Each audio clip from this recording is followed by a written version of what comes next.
You want to learn how to do a distressed two-strand twist? What the world was that, sis? That's that teleport. Anyway, let's go. Okay, after you part it and mold it off with your favorite jam or edge control, you're going to smooth it with the comb and then take the rat tail of the comb and smooth it out.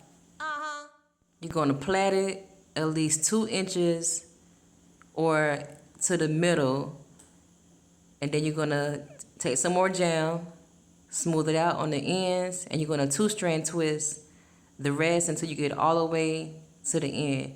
Make sure you braid it and two-stranded twist pretty snug, because once you go and do the next step, it's going to help you out. Okay, now what? Okay, take your latch hook, enter it from the side of the box on the other end, on the smooth side, and pull the hair through. All right, see that? Okay. Now gather all the hair together and pull it snug, and then take the latch hook, put it through from the top to the bottom, put the hair in, close the latch hook, and pull it through from the bottom to the top. Okay, I did that. All right, now you're finna get ready to twist it. Take 2 strands on the left side, 2 strands on the right side, along with the natural hair, and you're gonna twist up on the left and twist down on the right to prep it for the beginning. Okay, once you twist it, you're gonna roll it and twist while you're going down the hair shaft. I ain't no stylist or nothing, so you need to give me a tip or something. Okay, I'm gonna give you a tip. Make sure you use the premium expression hair and not the regular expression hair.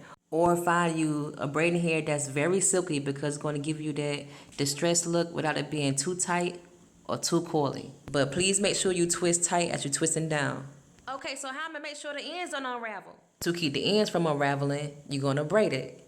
All right? So make sure when you're braiding it, you braid it very tight to make sure it stay in place. And if the hair look tight around the scalp area, don't worry. Once you're done, it will loosen some and it will look distressed. Oh, okay, I'm about to say, cause that thing look mighty tight. All right, so now you're done twisting it, and you're gonna go back and you're gonna see if it's to your liking. You can go back, spread some out, get the butterfly effect. Now you're done. Follow me for more. And I will. Thank you, girl.